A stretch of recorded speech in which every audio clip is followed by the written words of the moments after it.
I think we're live. I gotta learn how to find out like when we actually go live. So, for anyone who's watching right now, hello. I think the way would be to be watching yourself on YouTube at the same time and then see your face come up. That's too meta for me. I can't do that. Yeah, we're gonna be right back. So enjoy. Don't go anywhere. Get snacks and enjoy maybe a certain new intro.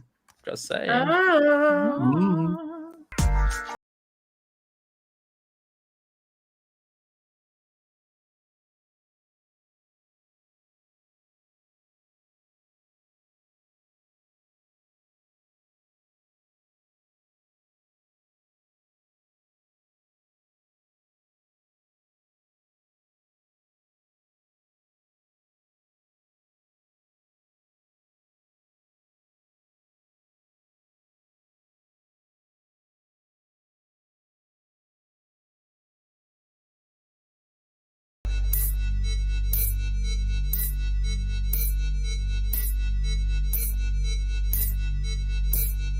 T-minus 20 seconds.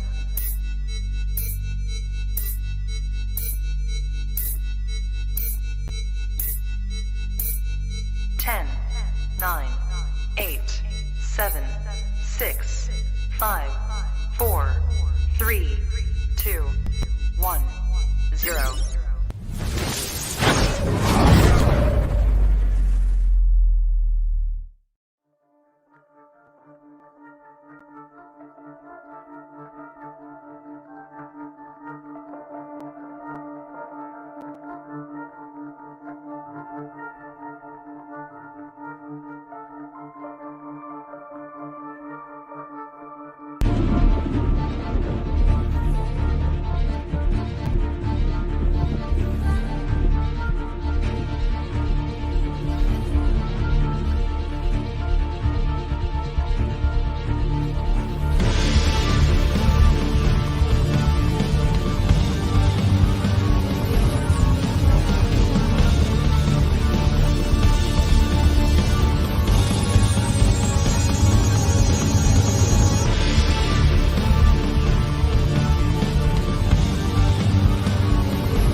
Well, hello, one, and welcome back to the Flash Podcast, your podcast for all things related to CW's The Flash, starring Grant and his very own, aka The Flash, and we're live right now on YouTube.com/DC Podcast.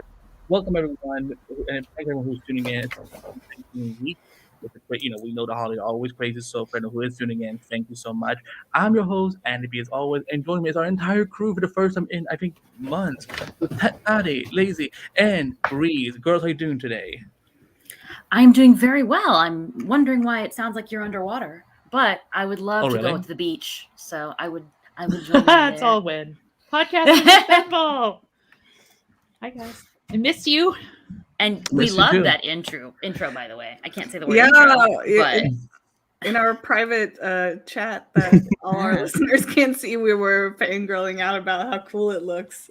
Yeah. So if you're listening to this as a podcast, watch the video too, because we have a very cool new intro. Exactly, really double dipping. It's what you should do. Very amazing. Mm-hmm. Yeah, no, so hopefully my audio sounds better now. It does. Okay, cool. No, but what happened? So David Jones, who is our graphic and video designer, and Mike Schmidt, who's done all the theme songs on DC Podcast. They have been working on this for a while, and because I gave them a heads up that we're gonna do something with Armageddon live, and whether it's having all the podcasts together, or if it's whatever we're gonna do, and they basically got working on it, and they are literally Picasso and Mozart of our generation, because I'm just sitting there like, how are they doing it so fast? Like, it's like that's the funny thing. I don't think a lot of people know even like the process of when they do all the graphic logos and theme songs, like Mike will come back like in half a day. Like if I say, hey, we're thinking about doing this podcast and so on, I'm thinking about a theme for this, he will come back a half day later and be like, here's something, and that's usually what like becomes the structure for whatever theme song the podcast goes with. And David, yeah, he I don't know how he does it, because I can barely draw figures, or like I can barely draw like emojis properly. So no, that was it was I got chills from watching it. They were I'm glad you guys. multiplying and you were losing control. Well, I was kind of like I'm like, oh my god, like Chess has Thank you, Lacey. Chess has never looked this intense. So but yeah, so it's you guys can also see it on David Jones' YouTube channel, and huge shout out to them if they're watching, because I don't know what I would do without them on this network, and also with the Flash podcast. So it's yeah, that was sick. And Chess, like I said, has never looked this intense. So although it will be fun if we actually don't get those scenes where they actually are playing chess, and that will be like, oh come on, y'all. And so, but we're here to talk about part 2 of Armageddon. And before we get started, because Breeze, you weren't with us last week, I wanted to just let you have a few moments to talk about your thoughts on Armageddon part 1 while you were on vacation. Yeah, so I actually watched part 1 and part 2 back to back last night. So they're kind of all one big part to me now, but I really liked part 1. I liked having Ray back. I thought it was kind of an interesting approach to a premiere, because it felt almost like a mid-season arc in the way Ray was brought in, because normally we don't have like other Arrowverse characters crossing over in the premiere, but I really liked that. I like that we got plenty of Central City Citizen Media, I think is the company. I'm probably getting it wrong. I think it's hilarious. Cyrus is doing a podcast now. How rich do you think Sue is? Because we had a long conversation about this. Like, Sue has to be like Scrooge McDuck rich. Right. So she's like the new like Lena Luthor, Andrea. I can't say her. I know too many Andreas. That's pronounced differently. Of like Supergirl coming in, like buying this, or I guess she doesn't own it, but she owns a building. And I feel like maybe she like helped out with equipment or something, because they scaled up really fast for 6 months. And I did want to note that they said they had IT. They said they had all these reporters. They did not say they had HR. I did notice that. But yeah, I thought it was a really good intro. I'm really happy about Despero, which I think I'll talk more about for this episode. I was kind of like, waiting to see what he would be like, if he'd be a cool villain, but actually I think he's pretty interesting. It feels very Shakespearean. So I like that. Though we'll talk about the other thing that I was like texting the group about, like, what happened to Joe? What's going on? I was so upset and confused, but then we found out last night and I'm more upset and confused.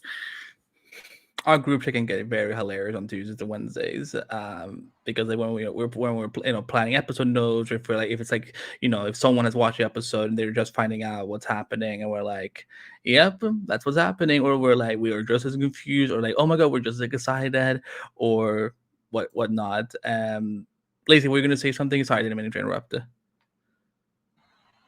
Maybe, but I think I've forgotten what it was. Okay, so sorry. Hopefully they will come back to me while we actually. It was something about Joe, but I don't remember what it was now. But hopefully they'll come back, because we like to talk about it. Well, let's just get into it then. Let's get into part 2 of Armageddon, which was written by Jonathan Butler and Gabriel Garza, and it was written by Menhaj Huda. I hopefully I said that correctly. So, Lacey, kick us off. Oh, with Barry's no good, horrible, very bad day. Yes, basically. Poor Barry. Like, I mean, I guess it's kind of a self-fulfilling prophecy when some sort of vaguely villainous three-eyed man from the future shows up and is like, you're gonna go crazy and try to kill everyone you love, and it's all gonna start today. So I feel like you might be a little more like into making bad things happen because you think bad things are going to happen. But Barry like goes through it in this episode. All of a sudden, he's being accused of being an undercover agent for Joseph Carver and getting suspended at work, which, I mean, we all know that we had some issues with like last season's overall arcs, but in what universe does anyone think that, like, would anyone on this canvas think that Barry of all people would be like helping Joseph Carver out.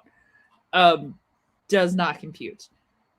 So he gets suspended. Like he goes, he starts like losing time. Like he doesn't remember attacking. Like he attacks Caitlin and well, he allegedly attacks Caitlin and Chester and Allegra like out of nowhere. He doesn't remember doing any of that. He's losing time. He's getting confused about what's happening. Like he finds out he gave the eulogy at Joe's funeral when he didn't even know Joe was dead. Like he's struggling today. He gets like his butt kicked in a fight. He really he's not. It's not his best day. There's video on the news of him attacking a bunch of random strangers, so he doesn't know what is going on. And to be quite frank, I don't really either.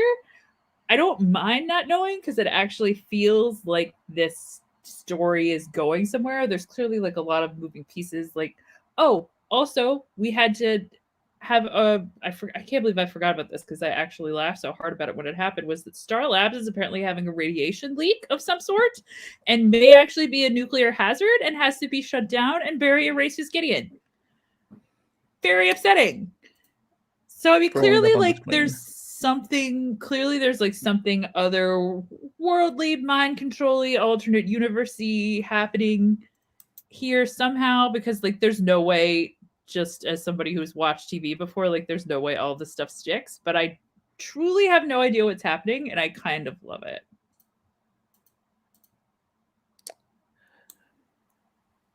Who wants to start? Is it start? I'll continue. No, go. I was just gonna say I totally agree. Like I love the kind of like unsettling sense of dread that just like keeps building without really knowing what is going on. It's like it was just super weird all episode of like on the edge of my seat, but without actually knowing why. Right? Because I just kept being like, well, we know it's not gonna be Barry in the end, right? Like Barry obviously wouldn't do this. It doesn't make sense. And yet everything that's adding up to be like, well, it is obviously Barry in this moment. And I'm like, but I know it's Thawne in a Barry suit. I know that. But how? Explain it to me. So anyway, I thought they did a good job with that. It was surprising, as many surprising turns of events within the episode. And they did it on a budget too. Well, they got to spend their money on Tony Curran's special effects. Exactly, which look great. So I'm glad for his 10 seconds of redness. It's like only part of his body though, not like a full body shot. Hey, listen, you do what you got to do, and I thought it was fine. I was down with it. It looks very pretty though. Breeze, you weren't here. Hit us with your thoughts. Well, I did just want to read some of the comments in the chat because I think they're interesting theories. That Thawne changed, the silhouetted animator says, I think Thawne changed the timeline. Barry's memories of the current timeline haven't set in yet. And yeah, that makes total sense to me. Yeah, I actually like that theory because I was going to say all these like coincidences, like the Star Labs melting down, him getting accused of working for Carver. It really does feel like it feels like he's being set up. Mm-hmm. Like it's one of those like unreliable narrator type plots where like you don't really know if he's crazy or like is he actually losing his mind, or is someone like gaslighting him and making him think he's losing his mind. So I do think it's an interesting turn. For me, it's not confusing, but I do wonder if it is Thawne behind it and not Despero, and Despero is just a part of like kind of a pawn. A Thawne pawn, I guess. A Thawne pawn. But I like a t-shirt. Yeah, we can like get a little chest piece. But yeah, I like the story overall. I didn't like it as much as part one because I feel like they set it up so much like, oh, something's gonna happen. So you weren't as surprised when something did happen. Like as soon as Caitlin's like, oh, I guess we can just go back to our day now and not worry about anything. I'm like, girl, please. Like that is like such also, a famous like last you know words. better than to say something like that. Like you've been on this show how long? Come on. I mean, I was more annoyed with Frost in this episode than I would than anything. Like Kayla, I'm like, and like, I mean, I sort of get it, but also like I agree with what you guys are saying. I was just annoyed with like how like her like we're gonna build a weapon against Barry. I'm like, it just seemed like so not her. And like I'm like, at least I'm sorry for calling your girl out like that. But I was it's like, okay. That whole we'll get to this in a little bit, but that whole weird Chester subplot about he's like, here's why I'm a pacifist was just Well, that maybe I we have no could have done problem. without that. I have no problem with that. I just had like I was like it literally became one of those like shut up Meg moment when Frost was like, we gotta build a weapon against Barry. I'm like, Frost, stay in your lane. Last season you were our problem with like, the trial and everything. So on, like, I think Barry has earned more, like benefit of the doubt than you do, because like, I mean, do we need to bring up her list of crimes? So again, not wanting to call your girl like that, lazy, but I was just like, Rude. this week she was just like a little too extra for me. And I'm like, this is so not her though. I don't know why she would be like so. I mean, to me, it makes kind of a certain amount of sense, like that Frost would default to violence, even though like violence doesn't solve problems. But like, I feel like that being her something that she feels compelled to do, like when threatened by something she doesn't know how to stop, like that makes sense to me. But also, it just felt like It felt like it was there so that Chester could do his whole "I'm a pacifist" speech, and I just didn't really need that. Right. Let's Arbery's go on. What were you saying? I think that was about it. I mean, I agree. Yeah. I think it's really weird that they think Barry could have been working for Carver. It seems like they have no evidence, so it is kind of like an easy plot device. And I do kind of like his relationship with Kramer, though. I don't like why he's working with Kramer, which we'll get to, but I think it's interesting to bring her back and kind of redeem her character, because we all hated her so much last season. And I'm like, okay, she's turning around. The actress actually gets to like play someone nice instead of someone super annoying. You can tell that she's enjoying that so much more, as opposed to, like, I think like you can tell, like, she seems more like comfortable with this role. Like, again, I don't know her, but like, again, it's like it just like this seems more natural. I feel like last season, like having her having to dial up like the villain part and so on was just kind of. I mean, it was just exhausting to watch. Imagine it, how exhausting it must be to have to act that. So, but I guess I would just throw my 2 cents in it, where like this is kind of the type of story I love with Barry when it comes to this show, where like when they really like push him to his limits and challenge him mentally, and that he can't just, because I know one of the things that a lot of fans have talked about over the years is that there is very much reliance on Team Flash. And again, no one is saying that to get rid of Team Flash, but also I think we all have agreed on that it's good to see stories where Barry can actually be a little more independent. He doesn't have to always rely on the team for things. And in this time, like they're literally turned against him because they think this is what he's doing, which we'll talk about in a bit. So, but yeah, like it's like it took me back to the Last Temptation of Barry Allen back in season 6. Like it kind of gave me some of those vibes, and those are some of my favorite stories. So, and also because it really shows at Grant's acting ranges, because like again, like because it was hard to tell sometimes when like is this time travel, and the timeline change has not kicked in yet for him, or is it because he's a paragon, or is it because of Zotar, which is apparently spelled with an X? I was like, okay. But yeah, I enjoyed it. I enjoyed it that it pushed him, and we see some interesting things towards the end of the episode. So and let me just check what the chat is saying. Mind the Gapper says, Mind the Gap Mind says, I wonder if Heroes in Crisis was some vague inspiration to the story. I still believe Fawn has something to do with this. Yeah, I mean, has anyone here read Heroes in Crisis? I have, but I don't entirely. It wasn't my favorite Tom King book. I don't remember it entirely. I know the kind of main points, and in Heroes in Crisis, it's Wally, not Barry. Right. But it is kind of like a mind warp situation that makes them think that something terrible happened, right? It's the same kind of like mystery of like, who's telling the truth and what's actually going on. So Animator says he thinks it's Fawn with Barry's face. That would be quite something. Hello to Lido, glad you could make it. Mind the Gap says, weren't the cold and heat wave guns made as weapons against Barry? See, I don't it's been such a long time since season 1, but like weren't the guns made like sometime prior to when Barry got his powers or whatnot?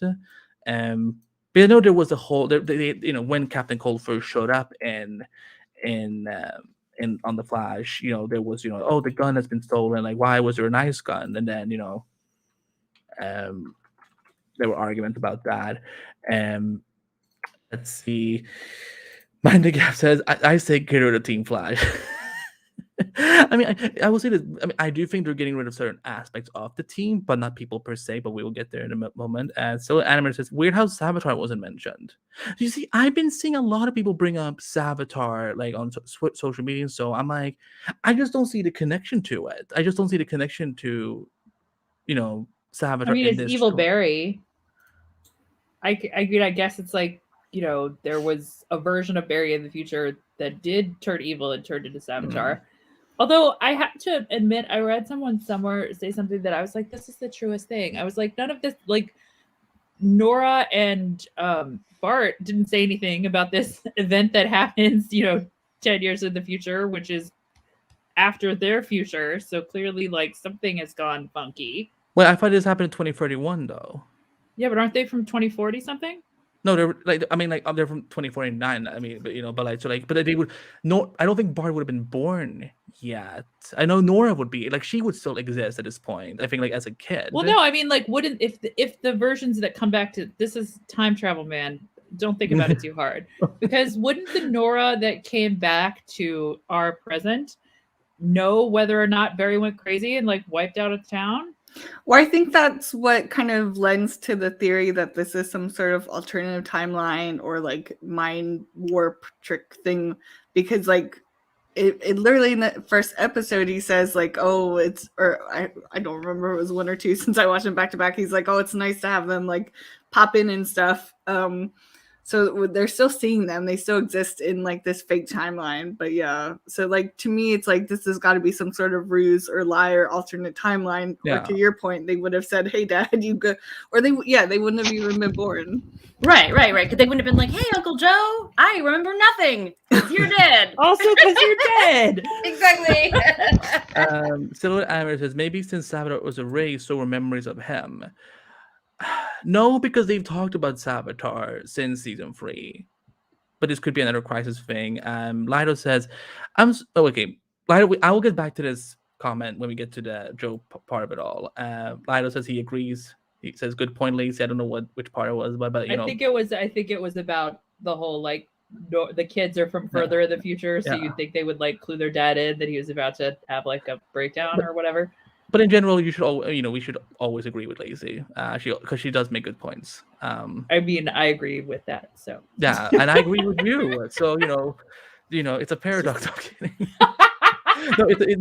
It's a fixed point in time. If we break it, the universe will die. But here's an interesting, because I think Toddy has read these comics. Mind the Gap says Dark Multiverse.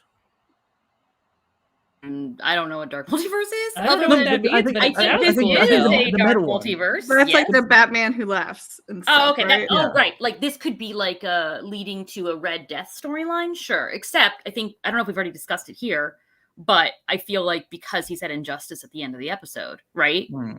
That it must be leading to an Injustice multiverse storyline. Where like in this timeline, which it could be a combination of many things, but whatever shifted this timeline to obviously make it different from before, because it's clearly not the timeline we were on last season, will then lead to Barry being kind of like, or a future where Barry is like Superman, right? Superman of Injustice. And Joe is Barry's Lois, because they weren't going to kill Iris for the 10th time.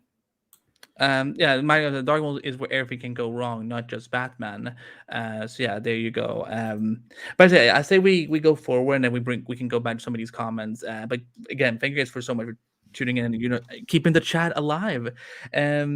So okay, I guess it's my turn. So we have like another villain of the week to deal with. Last week we had a Royal Flush Gang. This week we have someone named Sotar, which again, I don't think she's from the comics. She had a very cool costume design. I'm gonna throw up a picture here as when again, I was saying this to someone earlier before I recorded. I'm like, I didn't know that Grant Gustin could make lightning look so damn sexy, because look at this. This is gorgeous. But her costume is pretty kick-ass, and like her makeup was kind of dope too. And yes, just so people know, I did, as a joke, label name the photo file leveled up. And I like, we need to move away from that. Like, you know, they did say that more than I would have liked in this episode. Not as bad as the premiere, but like at all. But I will take leveled up as opposed to any of the forces. Okay, fair.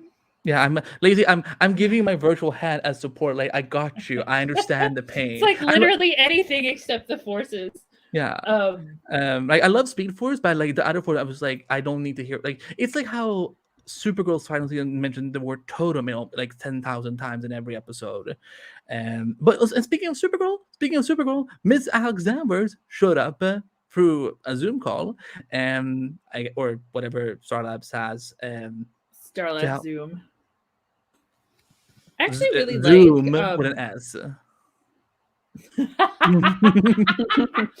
I actually really like the way that they I know that, you know, Erica's got on at length in a variety of different interviews about how like this is not a crossover, blah blah blah. And I think that's really true. Like, this doesn't feel like a crossover. It just feels to me like what the show should be doing regularly, which is just like have people pop up like this when it makes sense. Like, this wasn't a huge, like, very special episode. Alex is here. It was just a really like natural, obvious way for them to incorporate a different piece of this universe into this particular show. I feel like the show, like, this really shouldn't be that shocking, and they should do it a lot more than they do. Yeah, I remember, I think you and I, we talked about it like one time when we were off air or something. I'm having vague memories of it, but I remember like you said something about like, why does these characters always have to come together when the world is coming to an end? Like, why can't, like, aren't they friends? Don't they go to films and dinner, or like get happy hour or something? Like, yeah, exactly. So like, and that's the thing, like, I know there's been a lot of quick tangent, and I will try to make this brief. I know there's a lot of people who have been like, who seem very triggered by Eric and saying that this isn't a crossover. And I'm like, guys, you need to simmer down, because here's the thing. A true crossover for this franchise specifically is when multiple characters from multiple shows have arcs that actually affect all of them. This is Barry's story. So whatever happens at the end of Armageddon, it's not going to affect Jefferson in a great big way. It's not going to affect Mia. It's not going to affect Ryan or Ray or even like Ryan Wilder is probably the only one who will have, like, you know, because she will get to meet these characters for the first time. Like, that's going to be a huge arc in itself. But it's like, this is Barry Allen's story. So I understand what Eric is saying. And the thing is, like, also marketing wise, if you say, like, if, for example, if my big sister were to, because again, she does not follow like this on the level that we do, but like, if she was to, like, if she hears crossover, she's going to ask what a lot of general audience members will ask. So which episodes or what shows do I have to watch, and when is it going to be, like, what time? Like, it's like, it's misleading marketing that doesn't need to be there. And I think this, you know, prevents that. So like, I don't know why so many people are triggered by the whole not a crossover. Like, guys, there's bigger problems. There's actual problems in the world that you can use your energy for, rather than going on social media like, I cannot believe Eric Wallace is saying it's not a crossover. It's like, this is totally a crossover. Like, it's like, I'm done. Lacey, we're gonna say something? No, I was just gonna say that I think that's actually you're right, and Eric's right, and that is like, that's the correct way to frame it, because it is in a way that like Crisis on Infinite Earths or Crisis on the Nazi Planet or whatever, where this is still like a Flash story, which I think calling it, what do they call it, an event, makes more sense, because it is just, you know, it's very specific to the show and primarily about this core set of characters, and that makes perfect sense to me. And like I said, I feel like it doesn't feel like I'm making air quotes crossover, because like, it's not a huge deal that Alex is in this episode. She's just in this episode because it's natural for them to ask somebody who has more experience with this, who could maybe help them out. And that is what would happen in real life.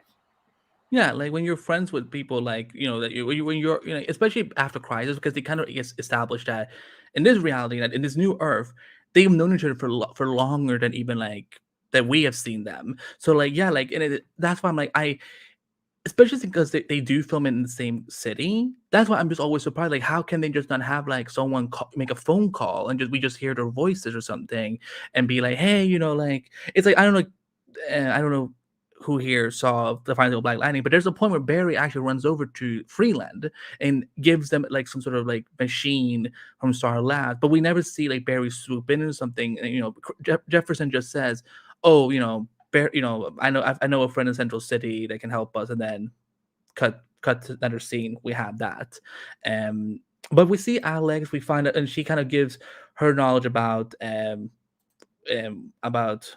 Desper or what they could actually find, and bring up an interesting point that apparently Kara and John Jones are off world.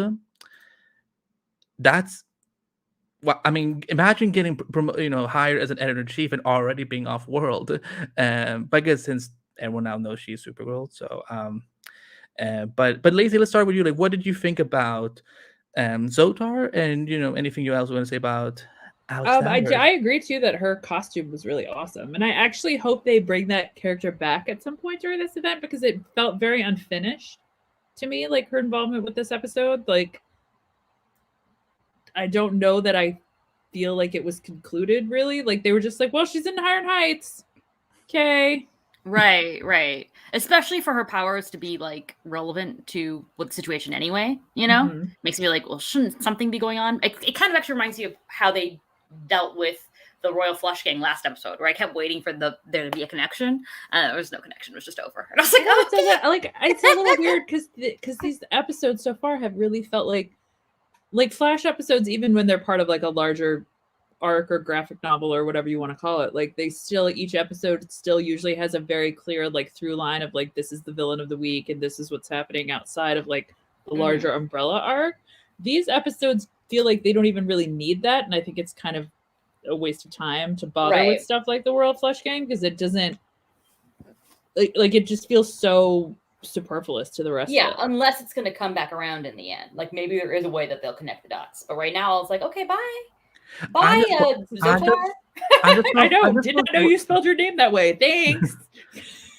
I just thought the reason they had the Royal Flush Gang was just to have like, because every premiere, like there's always like they're dealing with like kind of like a loose threat.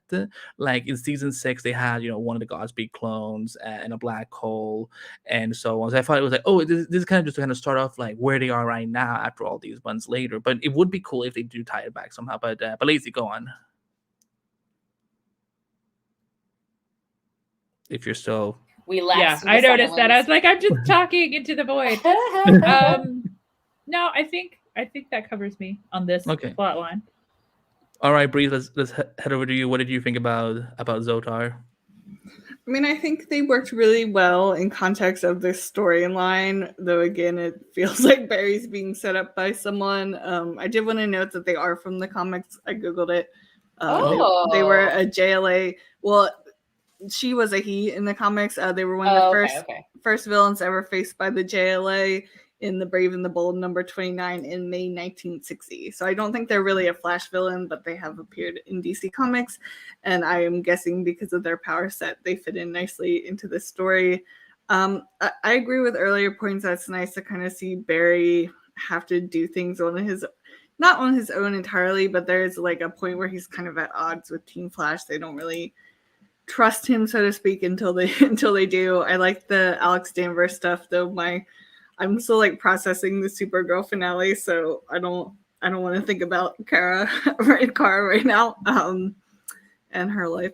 But I think it makes sense for them to be working with the DEO like they do with Argus a lot, since why am I blanking on their name? It's an alien. But I thought it was like a pretty good plot. I agree. They did kind of just towards the end, they were so focused on Barry like losing it that like everyone kind of forgot about Zotar. It did seem like they took her down a little too easily, to be honest. So maybe it's one of those things where she's still controlling their minds and they didn't actually catch her. I don't know. I feel like they did that with the forces sometimes, the psych force. But yeah, I didn't like it as much as the last episode, but I still think it was a really strong episode. It just had, I think they're doing a lot to set things up. I think this is kind of a setup episode, so it wasn't as fun as the premiere. Ty, how do you feel? Or are you muted? Oh yes, I am. I thought I was muted before. Wait. And then anyway, it doesn't matter. I love Zotar's shiny glitter thing. Like the makeup on the face. It was good. Mhm. I liked it. I would have liked like a bigger storyline with Zotar just because they seemed cool. Like she seemed like a really cool character. The actors seemed fun. And it would have been nice to see a storyline where people were actually affected by Zotar's powers. And not like we heard about one person and then Barry was not being affected. It was actually something else that we don't know about yet. So I know we've had storylines like that before, but I think it's always fun to see characters not acting like themselves. So if Zotar wants to break free from Iron Heights and come back around, I am 100% here for that. While you all were talking, I wanted to just Google up and see what Zotar used to look like in the comics. So I put this together quickly, but here's what he looks like in like the original. Some of the like I think one of them is like one of the newer iterations. So yeah, the TV one, the TV version is definitely very different. Also, it seems like Zotar is like a villain to the Atom or something. So, and which would make sense since you know, Ryan Choi is showing up. But yeah, I've never heard of them. So like, again, I was just like, how do you spell this freaking character's Looking name? spectacular though. Yeah, Really just having a good time, just out to live a good life. Yeah, I agree, like talk about a glow up. Yeah, like yeah, definitely. But I thought they were very intriguing. Again, it's fun to see new kinds of villains on the show, and she definitely was more compelling than the Royal Flush Gang. And I hope she comes back too. And also, it was kind of cool to see Barry to swing over to National City for a while. Although it would have been great to see Kara, but we get it, she's off world. But I enjoyed it. And yeah, like again, the whole thing with Alex, like that, it's like I hope that we can start seeing more of this. Like again, like I don't need a major crossover every year just to see these characters together. So I like just doing guest spots or just Zoom with an S with each other. And we need to copyright that and make that an app. And it's just gonna look like Zoom, but just we'll have a Star Labs logo on the bottom, and then that's how it differentiates. Let's see what the chat is saying.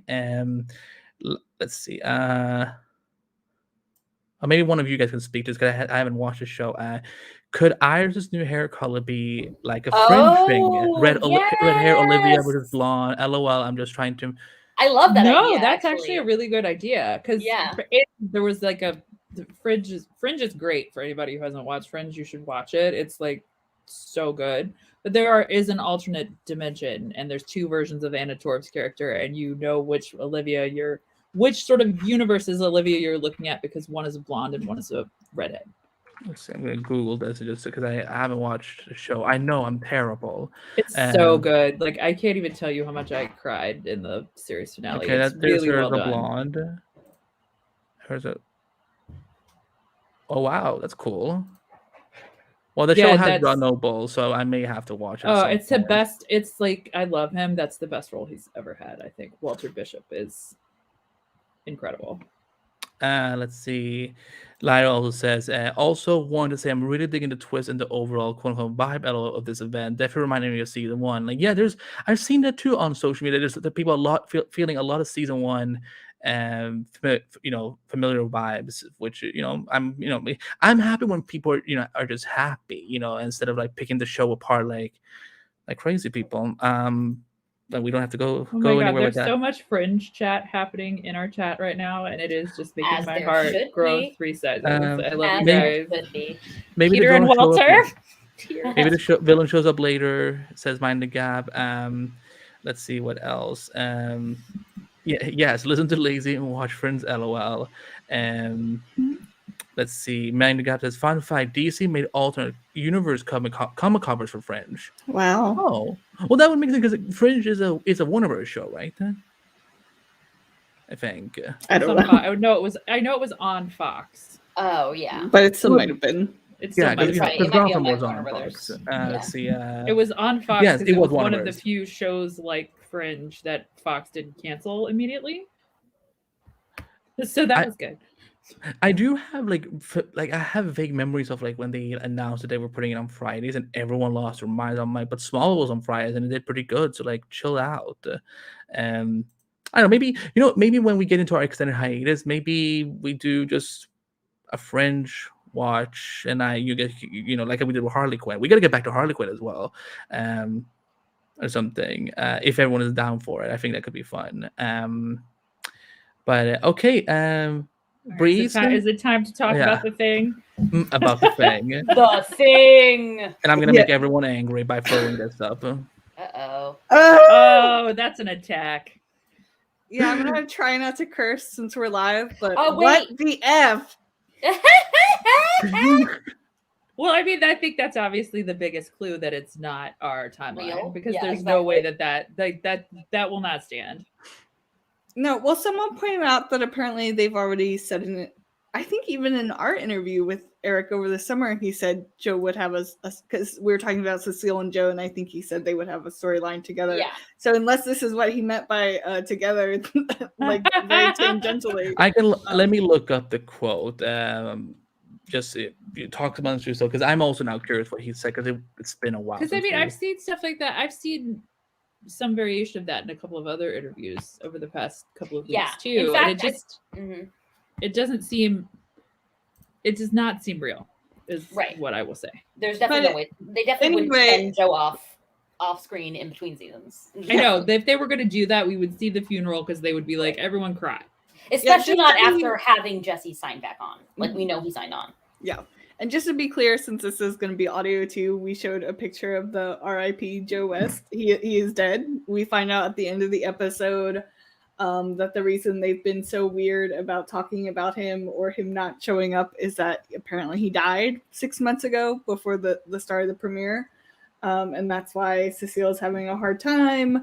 But somehow when Barry has his attack or whatever, when he episode when he freaks out on the city, he comes back to the West house and he's upset and or like he's talking about Joe cooking for them and everyone's like, what the hell, Barry, that's not funny. He goes back to the loft and he says that or whatever, and then he goes to see them and like Cecile like flips out on him for like not remembering that Joe is dead. But this is kind of the clue that like something's going on, that Barry's remembering things differently. Either he lost his memory or maybe this is a wrong timeline. Right. Because if they kill Joe, we riot. Yeah. I have to say, like, it really was confusing to me. Like, I guess this is just more of like the weirdness that no one would immediately suggest, Barry, did you time travel or something? Like that would be the first thing I would think if Barry's something like, well, I don't remember this happening. I'd be like, wait a second. I thought it was odd that they were all really like angry with Barry. Exactly. Like, even like Cecile, I kind of understand because her grief is probably the rawest. But the rest of them were like, "What the heck, Barry? Like, why are you?" I feel Iris could tell something was off. Yeah, I feel like Iris had like the most natural, the response I would be most expect. But the others were like, Barry, we're literally gonna murder you if you don't stop. Right. It was just a weird response for them. It felt really like, I don't know. Not like what I was gonna fake say, as in like the world is like something about this world is fake. But what were you saying, Andy? I was gonna say, because this just came to my mind. I'm like, Allegra, you've known this man for barely a year. Stay in your lane. You don't go here yet. I'm horrible. I'm That sorry. too. Well, no, but also like to Tati's point, like the first time he shows up and attacks people and doesn't remember doing it, like maybe time for the have you time travel conversation. Exactly. Yeah. Like the first time it happens, but like, wait a second, what's going on here? Like let's get to the bottom of this. Or has he ended up in a timeline where like he never did? Like, what if this is a timeline where he has never traveled in time? Right. Like maybe I mean, I guess that's true. Like maybe it just be like, like we're that far out. Yeah. Yeah, like Mind the Gap even says this, like, it wasn't funny, but if my friend forgot someone died, I would ask him to lay down and get a CAT scan. Right. And Also true. they reacted like Barry told a bad joke, and it's exactly. It was so strange. It was very strange. Although I will say, like, I know you're right that Cecile has more reason. She's going through more. But the way she reacted as opposed to them, it made it sound like they were like, wow, Barry, this is literally the first time you've forgotten. It's super weird. But then Cecile comes in like, every week, Barry. Every week you do this. Right. Yeah, it was so Like, weird. what? She was like, get over it, Barry. Like, Like, it just happened. What do you mean? Also, where's baby Jenna? We know Iris was babysitting her earlier, so she is around. yeah, she did okay. say, I'm going over to help Cecile with baby Jenna. They've been having a Okay, hard just time. checking because I was like, is she dead? Does she not exist now? I don't know. well, I Remember mean, last week we were like, oh my god, Joni died. and Cecile's the only one that cares.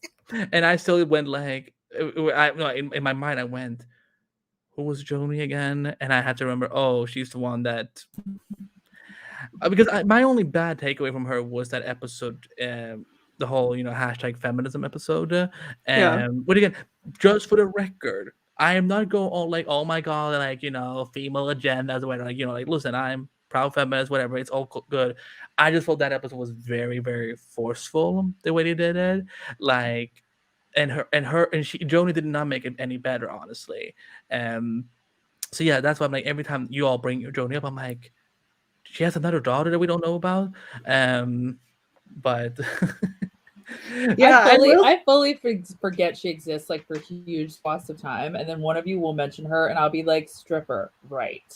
And that's like the only fact about her that I have retained. at least she was excited for Doctor Who, for it to be a woman. But I know like her dialogue was kind of cringe about, again, not that it's a woman, but like kind of like her reasoning, whatever. I don't know. But okay, let's forget about her again and that she doesn't exist. Where were we at with Joe? I don't know. I feel like we were all jumping in. Who wants to go first, or does anyone have anything else to add? I mean, I don't know if it's maybe just because I watch too much TV and I'm just like a harsh, cold-hearted person. I don't know, but I can't get like but so worked up or emotional about like Joe being air quotes dead, because I know that there's like no way this character is really dead. So I feel like it's not affecting me as much as it should. Or I'm a monster, one or the other. You're not a monster. Don't you ever dare say that about yourself.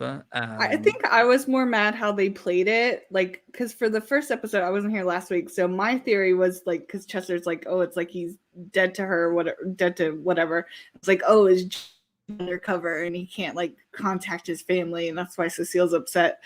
But like they were just so, I feel like they push it like a little too much, like this weird vagueness. Like they should have just told us episode 1. Like I think they drew it out too long. I was kind of annoyed by that. It's like, okay, clearly something happened to Joe. Just tell us what it is.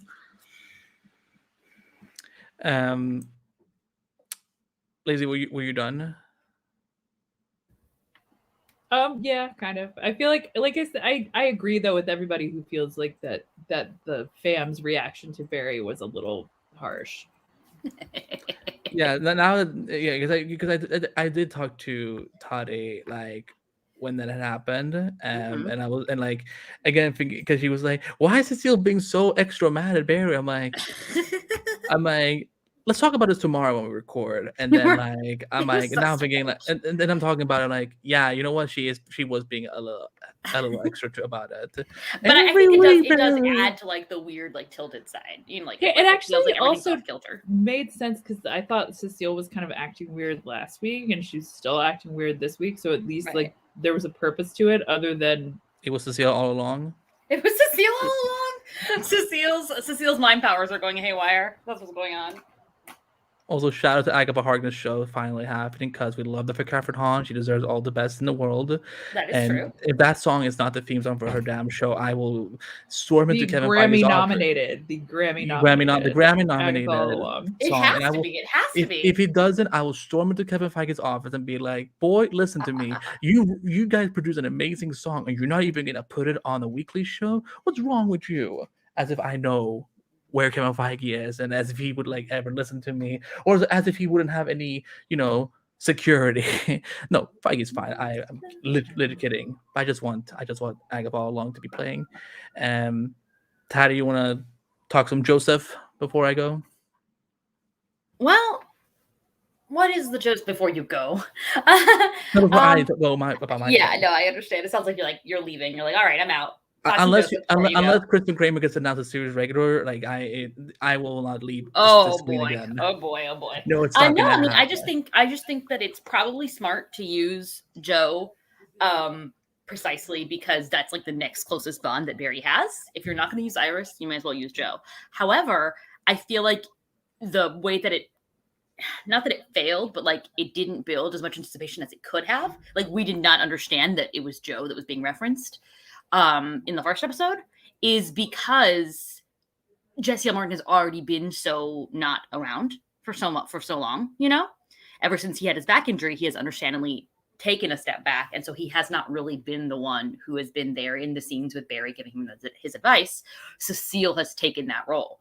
Obviously, killing off Cecile for this, it wouldn't, like, no one would buy that, you know? But it just does still feel like there isn't as much of an absence as there should have been in these last 2 episodes before the Joe announcement, you know, was revealed. Because Joe has already been absent. So, like, there's not really a way to correct that. I just think that it lowered the impact that it could have had.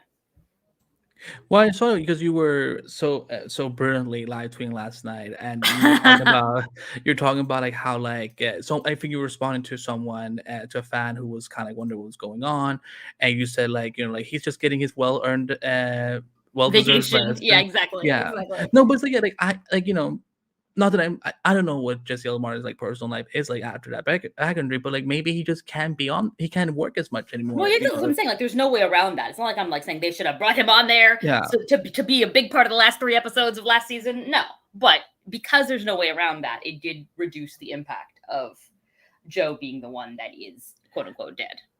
Yeah, I liked what I'm gonna say about it. I like this twist again, like Lacey said. I think we all for because we're critics, this is kind of just natural for us. But like when a big plot point like this, because it's not like they shot his death scene and then just forgot to put it in the episode. Come on, y'all. They would never. I legit saw people dragging the show, like thinking like it wouldn't be. It wouldn't be unheard of if the Flash did it. I'm like, what? Like, what? Simmer down with the hatred. But because they would never do that. But like, I feel like when they drop a big plot point like that, it's supposed to be like, here's an indicator, something up here, like and again, it's a 5-part event. We're not supposed to have all the answers by episode 2. It's like we're getting each answer in every episode, and it sets up the mystery of like what has happened. Like, is it really Eobard who was it Eobard all along who changed the timeline, or is there something else at play here? So I think it's a good mystery, and also it's a good way to like not have Joe in these episodes, but still have his presence be a significant part. Also, it just warmed my heart a little bit just seeing how like how much people love Joe and Jesse L. Martin on social media. If this character ever died or got killed off, and so it would be something that like the fandom would be impacted, and like right. Because with some of these shows, like sometimes Joe would die. Because sometimes with some of these DC shows, especially when you have like parent figures and to the main cast, sometimes there isn't always that big of an impact. Like I don't remember, like I love Quentin on Arrow, but I don't think people got as up in arms about Quentin getting killed off as they did with the idea that Joe is maybe dead. I mean, at least I know you're the big Arrow fan here, so I don't know if you remember that time when it happened. I don't think. I think Joe is kind of a special case. Like I think we all enjoyed Quentin, but like everyone loves Joe. Like Joe is kind of the heart of the show in a way that I don't think the same could be said for Quentin. Right. So I don't think it's quite the same. Yeah, there's definitely like one segment of the Arrow fandom that was very invested in Quentin, as opposed to like I think no matter who, whatever. That's what I think it is, because I think a lot of people who were really invested in Quentin were really invested in his relationship with the various Laurels more than anything else. So that, as opposed to his overall role in the show's canvas, especially like I guess to an extent with Oliver, but Oliver had other outlets for that kind of relationship too. So I don't know. Joe is special. Yeah, he is he's a fixed point in time. His existence needs to be needs to be in place, otherwise we're screwed. Exactly. So I'm obviously like, again, it's like, for people who like, again, like, it was hard for to see people like really be invested and show that they like, that this is a character that after 8 years they're still like they love him and they don't want to see anything bad happen to him. So and I just thought it was just ridiculous with that, because I do check what some people are saying sometimes, just because I just want to be aware what the fandom is saying, and it's just ridiculous when I'm like, do you really think this show would write a big death scene and then it's go LOL JK, just not gonna put this in the episode? Like, it wouldn't happen. Let's see what the chat has said. And Lido says, do you think they will show how it happened, it being Joe's death? And also, when they revealed the Joe thing, it reminded me of season 3 and Barry changing something that made Irons and Joe not speak with each other. Again, this could also confirm there is something time travel related going on here, because like, why would all of them have memories of something that Barry does not remember happening? Let's see. Lido jokes about the strip part, and he says it was for research, lazy. LOL. Oh my god. And they're right. She was writing a paper or something. I don't remember what it was, but it was important. It was for science. Science. I definitely agree they should be worried that Barry has brain damage instead of being mad that he's like cracking jokes or whatever. But Mind the Gap also says older cast members on CW should be aware that their characters always have a target on their back. That's brutal. But I kind of get what you mean, though. But also, especially like with actors who also have worked longer, and also, I mean, like someone like Jesse Lamar is like one of the biggest actors the CW have ever gotten. Like, yeah, like he, like God. I mean, again, if he ever leaves the show, he's obviously not gonna get killed off. But it's like, if they ever sometimes, when shows get into the later years, budget cuts have to start happening. Maybe he and Cecile would be two characters they would maybe write off to, and kind of have a good ending point. Again, hopefully with a damn wedding, because we all said this there, we got to have a wedding for them. So I kind of get what you mean, though. I get. Can we just, by the way, can we talk about the Star Labs of it all? Like, are we mourning the loss? I'm sad about Gideon. I'm like, oh, Gideon. It's okay. She'll be back in Legends. Well, I know, right? But also, if he like destroys her in the Flash, how is she piloting the Legends around? They just he hasn't even made her yet. It's fine. It's not even the same Gideon, also though. True. Our Gideon is more in a background, and the other Gideon is British, and we love both of them. But I'm just, well, can you believe we've never had like a physical appearance of Marina background on the show as Gideon, like as like a holograph or something? But yeah, right? But I feel like that's Legends chick having like the physical Gideon, especially this season. I mean, Legend Gideon enough here. We didn't get to do enough with her. So sad. Gone before we knew you. Well, if it ain't Brother Nate from Naomi Podcast, killing off Papa Joe would be the real hashtag Injustice Flash fam. He's never been more right. We will get there in a second. But like, do we? Because I know this has also been a big discussion point amongst fans for years and years, and whether or not there should be a team flag, but also, is it maybe time to move away from Star Labs? Do you guys think this is the end for Star Labs, or do we think that we're going to see it come back? I mean, if we're following the logic that this is an alternate timeline or something, then like nothing sticks. Like Gideon's not actually erased. Star Labs isn't actually going to blow up in a nuclear explosion. How subtle? Like, how would just radiation just suddenly just get in there and they wouldn't even notice it? Like don't you get sick from radiation if it's like close by? Well, that's the thing. It's like if the radiation detector had been like broken that long, and like, yes, I mean, maybe Barry wouldn't because he has like super healing, but the rest of them would have been like Chernobyl over there. So. I was gonna say it's like none of them watched Chernobyl. What's that? Apparently this episode is me giving television recommendations to everybody, but the show Chernobyl, is that what you said? Miniseries Chernobyl is fantastic, and everyone should watch it. It's very upsetting, though. Right. Well, it's like, for Andy's context, it's based on like the real Chernobyl incident where there was like a nuclear power plant meltdown. in Russia, or I guess not Russia, outside Russia. Well, this has been Chernobyl. this has been an ongoing joke on the Flash podcast since season 1, where like every episode almost, or at least once a month of the podcast, one of the hosts will bring up a movie or a TV show I never watched or something, and it just gets added to things Andy still hasn't watched, including classic stuff. Like I only just like last month saw Matrix for the first time. I said what I said.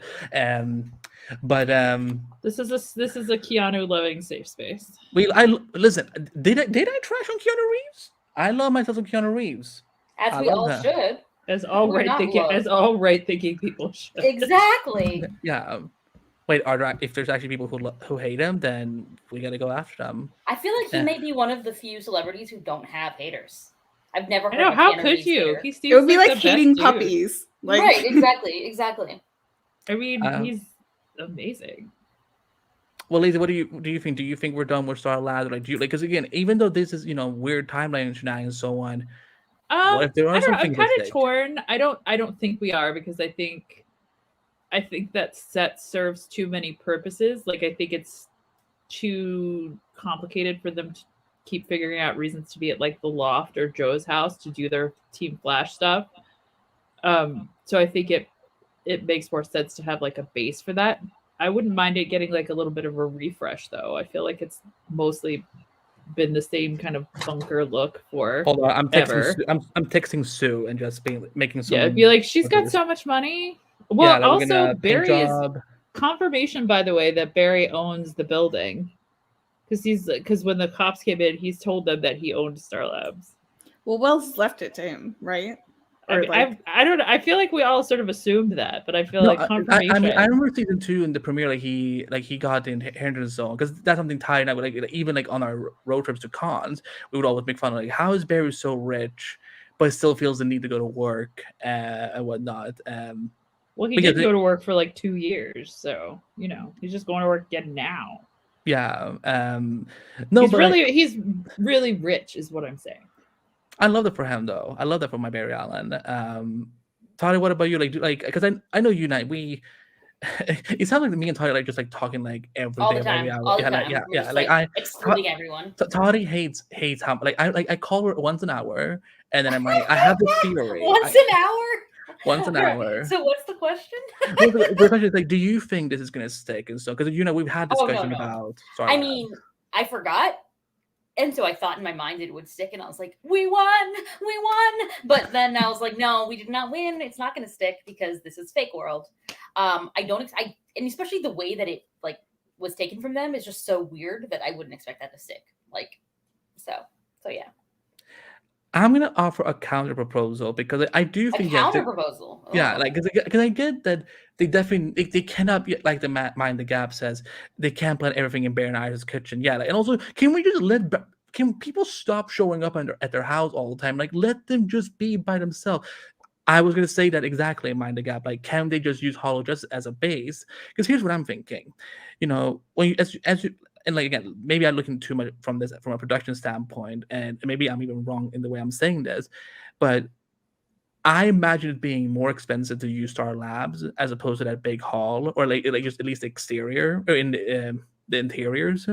So like, and also like Hall Justice would be like, we can start remodel there as well. Again, gonna call Sue and be like, girl, you gotta go fix that. I truly thought they'd done more than that, than just had like a big airplane hangar with like nothing in it but a table. I'm lazy. Y'all are lazy. I'm lazy. It triggers me. It triggers me so much where I'm like, we need to like these wet floors needs to go. We need more color in there. We need not just one table. We need a bigger table. We need fences so that people just don't walk into Hall Justice.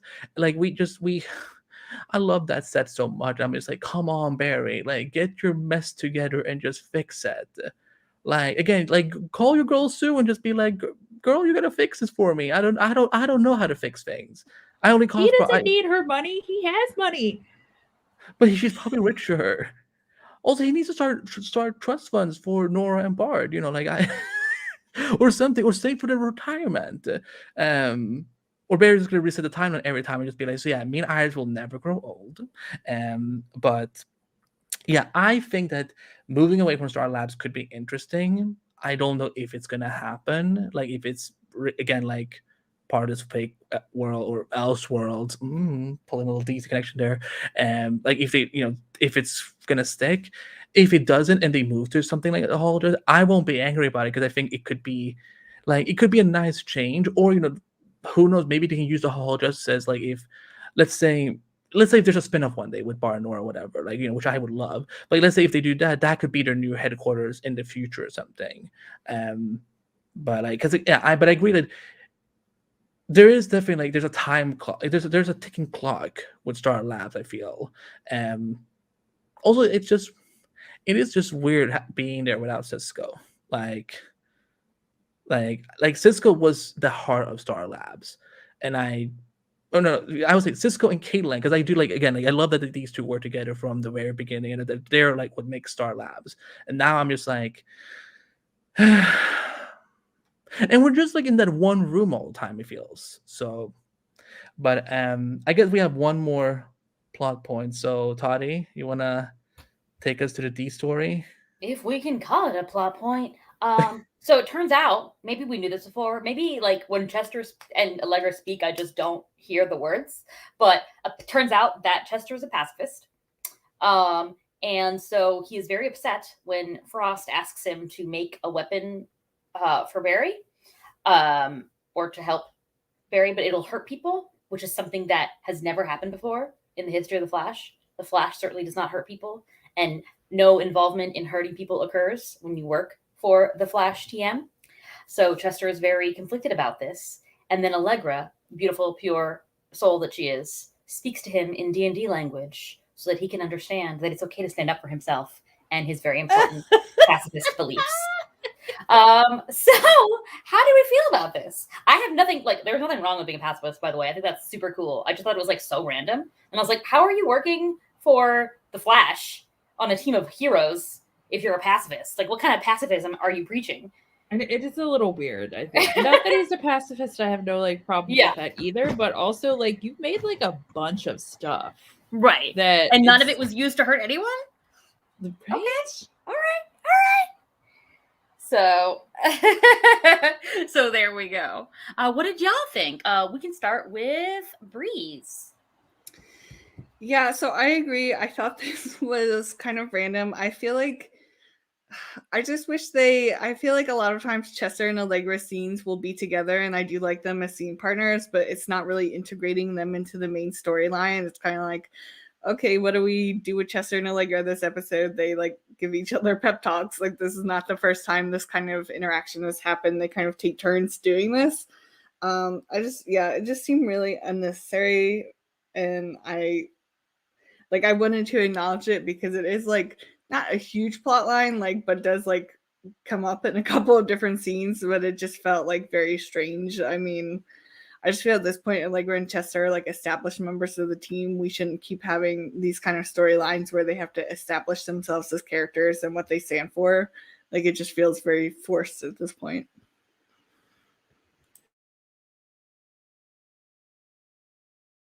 Beautiful. And Andy, would you like to share your thoughts? Well, as someone who isn't completely, I guess I always misunderstand what pacifism is, but basically he does he's against all violent methods and weapons and stuff like that, right? Probably. I mean, pacifism basically means that you would not use violence to solve conflict. You are against using violence to solve conflict. You don't believe in wars. You don't believe in fighting, basically. And so for him, because it's not like he was asked to go punch someone in the face, right? He was asked to make a weapon that would be used to hurt someone. But he works as, basically boosting Barry, right? As the Flash, who is in his body a weapon that is used to hurt people. In his body. Well, I mean, Teddy's right, but we always have to take under consideration the fact that the Flash may not know what it means, given how they portray the law and crime, and I don't know.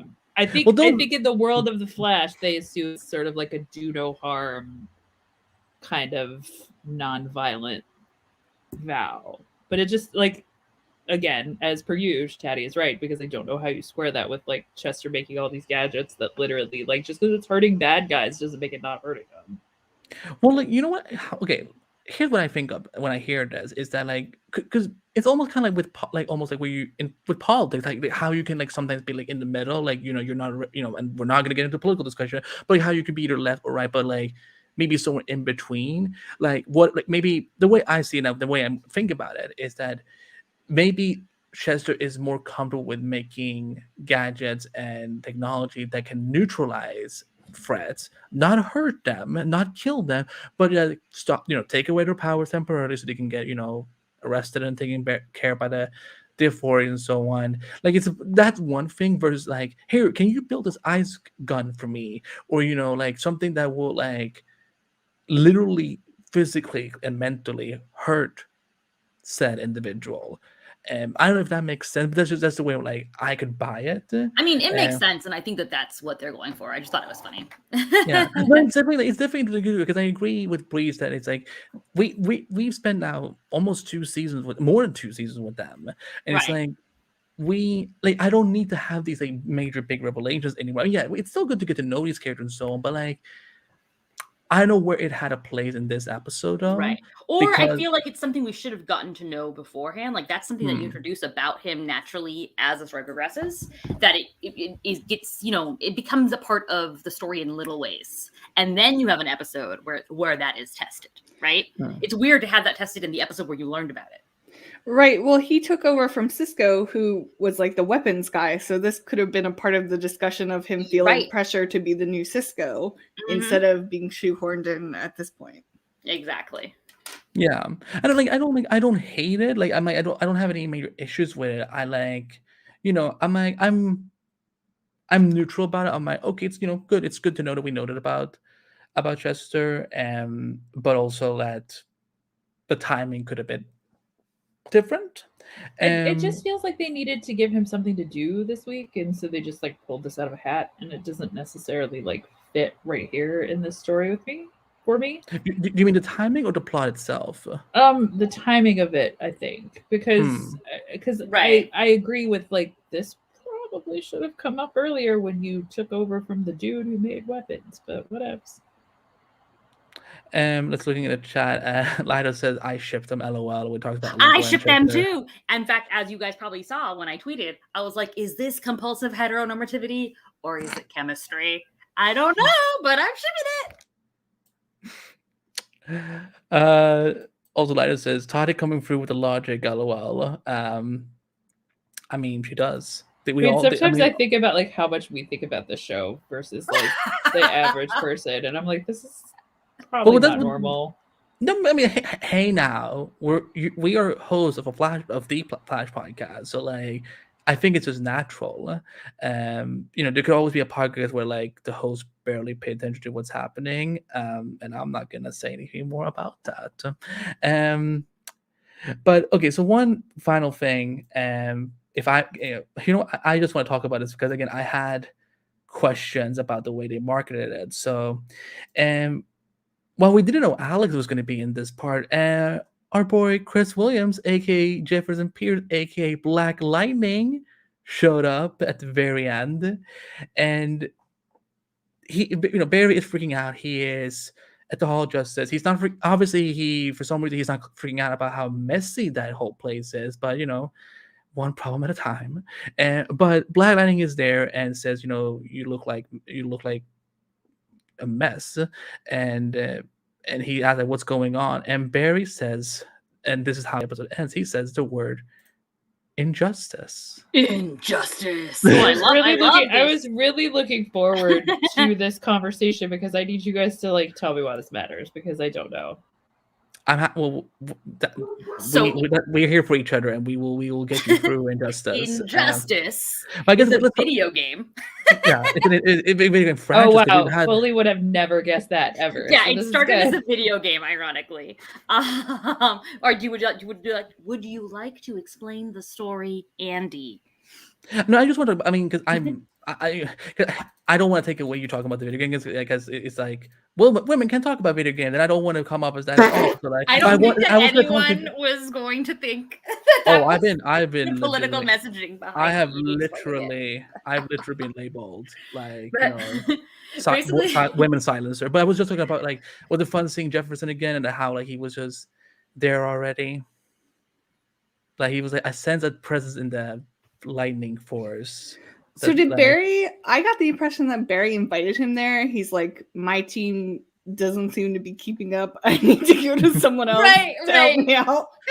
Someone who's like not involved in what is going on, right? Right, Maybe someone he's who looking from doesn't an think I'm outside crazy. perspective. Exactly.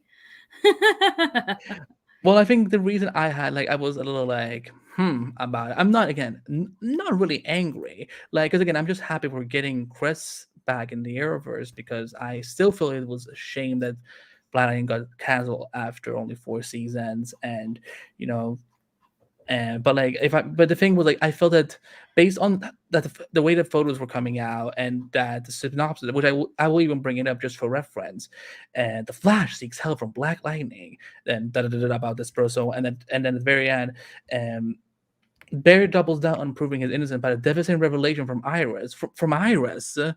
Iris was not even the one who said anything. No, Iris was the one who pretty much confirmed that Joe was push him to the edge and send him to seek counsel from Black Lightning. This made it sound like he was gonna be in it more, and he's in the one scene. Again, happy we got him. And again, it's like it's one way of interpreting their marketing because from my perspective. But I was also just like, because they said not about Alex, but they made it seem like Jefferson was going to have a big role in this. But that's just me. Yeah, I mean, it definitely seems like he will have a bigger role in the next episode, but that is weird to kind of market it based around 30 seconds. But they do that sometimes, right? Sometimes they'll give the storyline and then it's like, wait a second, that's actually not happening this week. Sorry Although about honestly, like Alex makes a Zoom call is not exactly like compelling. Zoom with an S. Zoom with an S. Like, and also like look at this Zoom looks way cooler anyway. So, I will just say based on some of the interviews about how like they were saying how emotional Kyler was because they just like finished up like I guess the Supergirl finale. Made it seem like she was gonna have like a really big scene, not just like read some lines on camera for a Zoom call. So that's why I was a little surprised. Like I do think it makes sense that she's back at the GO running it. Like she can't just rush over to Central City whenever she wants. But I was like, oh, it's just her on. Well, she's probably gonna come later. She's probably gonna come later, obviously. Oh yeah, that could be it. No, because definitely, I mean, she's in the poster. I mean, I know there have been photos of her in her costume. So like, I'm not worried about not seeing her at all. I was just like, kind of like, they made it seem like Jefferson was gonna have a huge role in it, but yeah, he's gonna be in it next week, like definitely a lot. But let's get to the injustice of it all. So.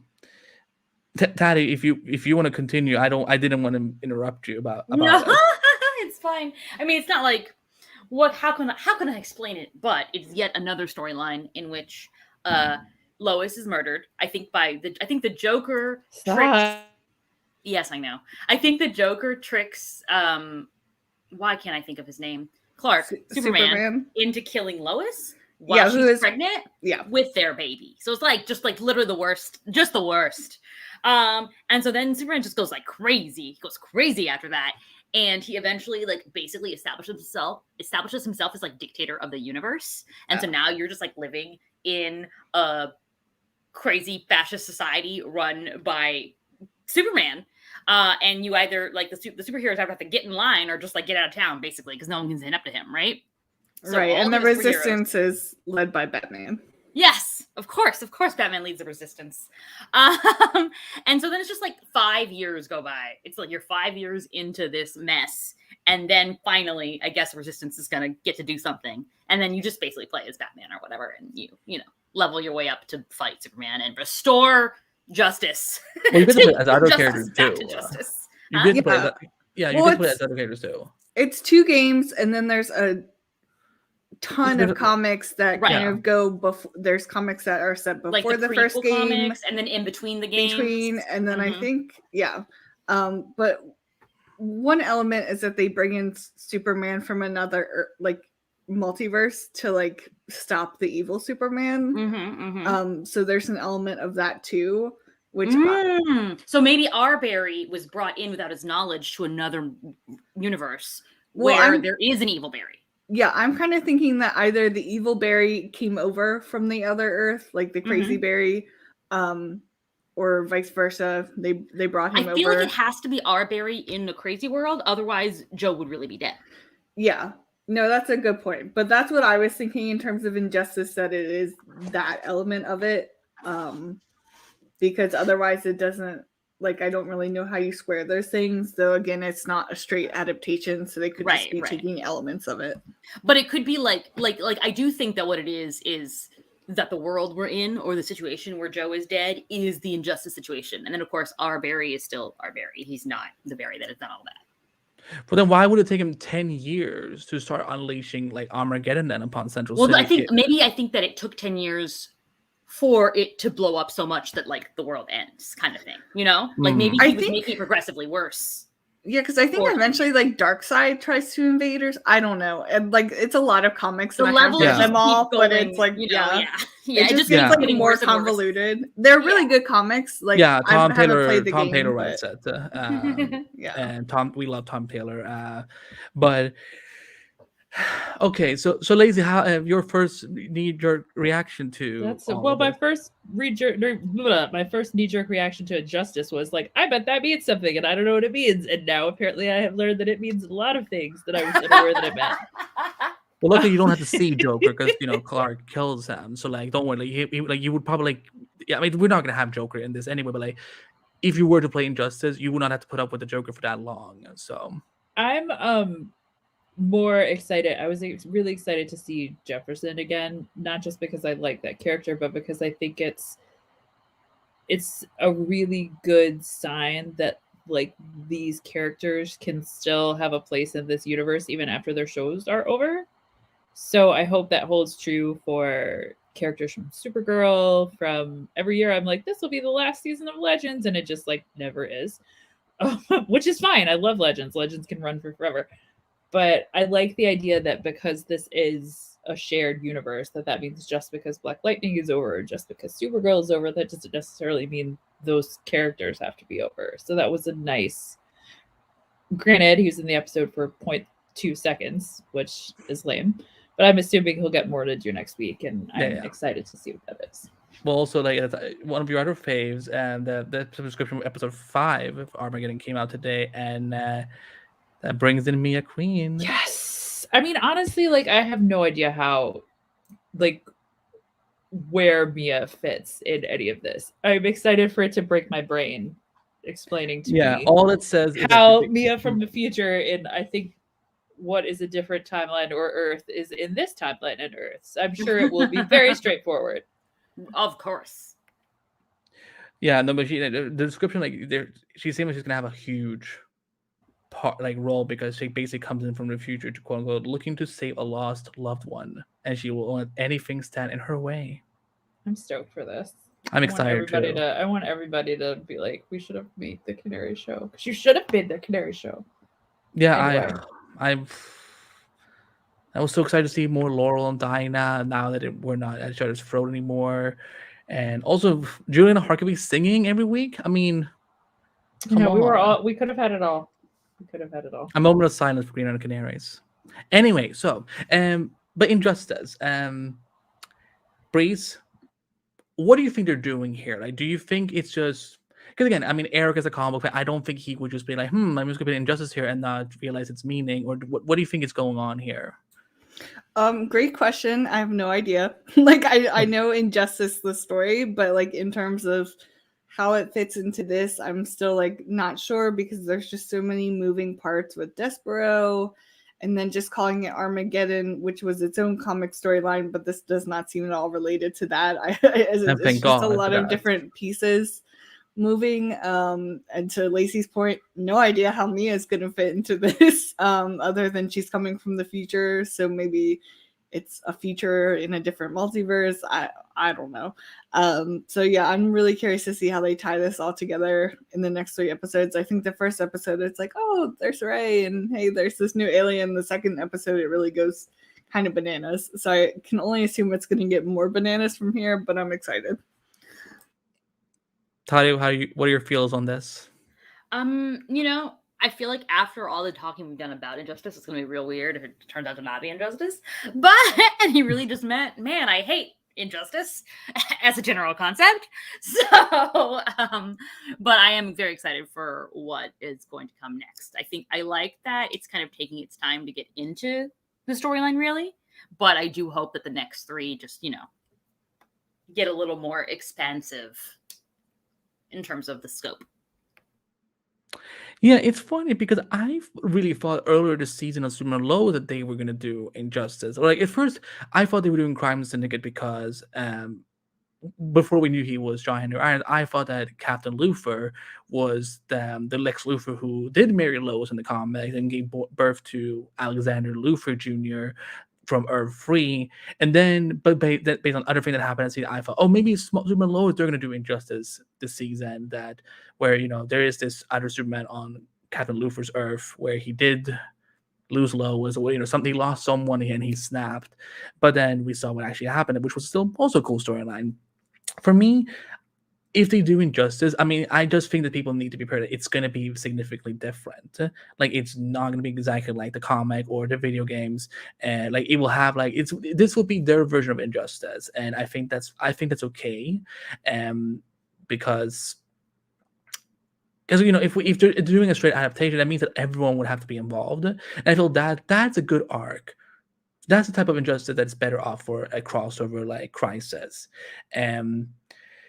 If they're not doing Injustice and they're just like, they just drop the name to do, like, again, it seemed like to Jefferson and Barry that word means something, where like he, you know, like what's going on, and he says Injustice, and Jefferson looks terrified, like, oh no, as if like they've talked about it before. It's like, you know, oh, or it's kind of like a code word, like, you know, like we're at Injustice level now, like there's something, like, you know, like whatever you're doing, drop it, and you know, we gotta help each other out or whatever. So it's like it means something to do with them, and which I think is interesting. And this could, again, I like Lacey said, like, I love Jefferson so much, and I think that he and Barry were one of the best parts of Crisis. Like, you know, again, they've never worked together before, but Chris and Grant are such great actors that like you would think that they had worked together for years across both shows.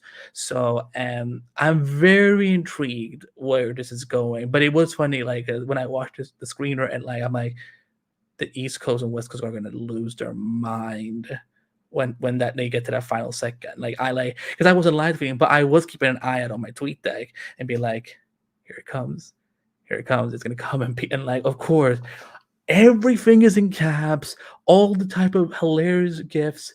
I lost my mind. It was so funny. So I'm intrigued to see what that means next week. But girls, anything else you want to say about Armageddon Part 2 before we turn to listener and live feedback? No, it was beautiful tropical fish. Let us hear from the people. All right then. So for people who are in the chat, and start preparing like any thoughts that you want us to share on air, and we're gonna do some tweets and emails quickly. So do you want to start with the first one, Lacey? I shall. Hold on. Once I actually open the correct document. You closed All right. it? Time for tweets. The Arrowverse 9 says, I love how we got to see more of Barry leveling up. The return of the Hall of Justice, Black Lightning, and Alex left me in tears. I really think everything that happened to Barry this episode was Despero. Could he want to conquer Earth instead of saving it? Interesting. So it's all his setup? I mean, he does control people's minds. True. You're right. And our other tweet is from Casey Lyle 1, who says, very good. Vast improvement so far this season. I knew where they were going with Joe, but when they said it, I got goosebumps. The full body lightning was a pretty cool effect, and I'm loving the story. The Flash is back. But showing Alex on a screen, hard pressed to call it any kind of crossover, not even Sentinel, just Alex. Hope to see more of her. Nice to see the Hall of Justice still stands. 15 seconds of Black Lightning, okay, maybe crossover. And the way Barry said Injustice, that suggests to me that this is something the heroes discussed. What if one of us goes bad? In this case, or most powerful members are off-world. Still, great episode. All right, then Lovely. emails. Do you want to do Libby's and I'll do the newcomer? Sure. The newcomer, Electra. The new We love you, Electra. All right, go. Libby writes, "Hi Flash Podcast. Before I start, I wanted to thank you for reading my emails and making me feel like one of you guys. It just makes my whole week. Oh, we love your emails, Libby. We love you. Sending them. Aw, hearts and flowers. Now to the episode. Clearly, the intention was to make us feel increasingly unsettled, and by the end, just as confused and frustrated as Barry. It was really hard to see Barry lose his job, Star Labs, Gideon, his beautiful loft. Yeah, his beautiful loft that he definitely could not afford in real life. His reputation as a beacon of hope for the city, and most of all, lose his beloved father figure all in the space of a few hours. The camera angles and the editing choices further added to the confusion and made everything feel off balance. So kudos to the show for pulling this off. But like Barry, I am left with more questions than answers. How much of this is real? Is this just a series of unfortunate events, or is someone pulling the strings? Which of these changes will be permanent, or after Armageddon will things return to status quo? It's been a while since The Flash had any real stakes. Even Crisis didn't seem to change too much. And given that Jesse L. Martin is contracted for this season and was photographed on set, we know Joe will be back. Grant did an amazing job showing Barry's distress when he heard about Joe's death, but there's no way he'll be killed off screen in this way. He would be killed off screen in this way. Oddly, Iris didn't seem that upset about her father's death, or at least in comparison with Cecile's reaction. Was building her media company a distraction from dealing with her grief? That's an interesting theory.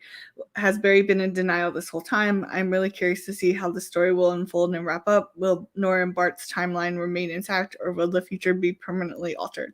Also, I like the small arc that Chester had. His story about burning his friend's house down at 10 years old was a bit extreme, but it was nice to see his character fight crime while staying true to himself. The West Allen scenes were few, but great to see. I hope they keep this up. The guest cameos were limited this week, but I'm excited to see Black Lightning more in part 3. Happy Thanksgiving. Happy Thanksgiving. Happy Thanksgiving. All right. Electra, I love your name. Okay. Hi, Flash Podcast team. I'm a long-time listener, but this might be my first time emailing you guys. Welcome. I really enjoyed the first 2 episodes of the season. I'm glad I can look forward to The Flash again. Here are some thoughts. Joe died 6 months ago. Now I know, or at least hope, the show wouldn't kill Joe off screen, so I'm having a hard time believing it. I'm having as hard a time believing it as Barry is. Speaking of 6 months ago, in those same 6 months in which Iris would have been mourning the loss of her father, Central City Citizens suddenly went from one small office with 2 employees to a full building with a huge increase in staff. Sue buying the building doesn't account for CCC having such a surge in popularity and funds that it could support this increase. Also, Iris' journey towards making a multimedia empire seems like something we, the viewers, should have seen on screen since she's the female lead. You are so right. You've never been more right, Electra. In those same 6 months, Barry leveled up, last week's phrase of the day, so exponentially. As much as I love that, since it's about time, I got the impression it all happened in that short span. Yep. Having said that, I still hope he keeps his newfound confidence and upgrades, assuming he gets over the whole losing his mind thing. And I think he will, because as I've established many times, I think he is real and everything else is fake. It seems that a lot of unexplained stuff happened in that 6-month time gap, and I'm starting to think we have some time travel, psychic, or alternate world shenanigans afoot. You're so wise, especially with Barry having no memory of Joe's death or the weird things the Flash has been doing. In the comics, Despero can mind control people and create illusions. This theory seems to fit the bill. Another one. On Team Despero is pulling the strings. A few little side notes. I thought we were getting Alex as Sentinel, right? As per the promo poster, not Alex on a video screen for 2 minutes. Perhaps she fully shows up in episode 5. Yeah, I would expect us to have like a big fight scene by the end, and then we'll have all the heroes in play, hopefully. It was good to see Jefferson again. Maybe one day we'll get to see Kara or Clark pop in. Aww. I'm glad someone remembered that Star Labs Hall of Justice existed, which always seemed to have water stains on the floor. Someone should clean that up. Put some nice flooring down. Give the place a fresh coat of paint. Barry could probably do all that in about 2 minutes. I wonder if Gleek is still roaming around there somewhere. Oh my god, that would be so hilarious. Yes. Well, thank Let's get you for Wonder that. Twins. I Well, for want the that Wonder Twins. fabulous message, Electra. We're very glad to hear from you. We are always happy to hear from our listeners. Yeah. Come on down, join the fun.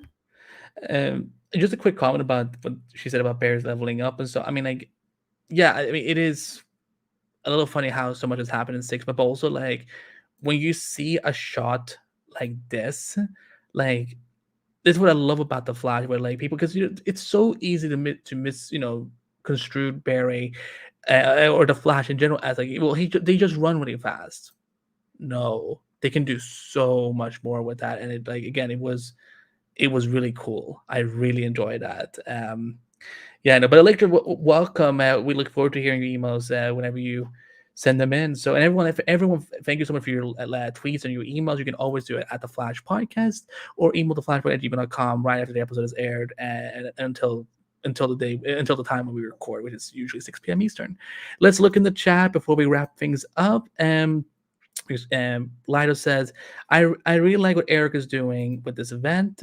It feels fresh and different. The story doesn't feel as predictable as past seasons or events. The fact that I have no idea what's happening really says a lot about the growth of the show and how they want to how they handle keeping us on our feet.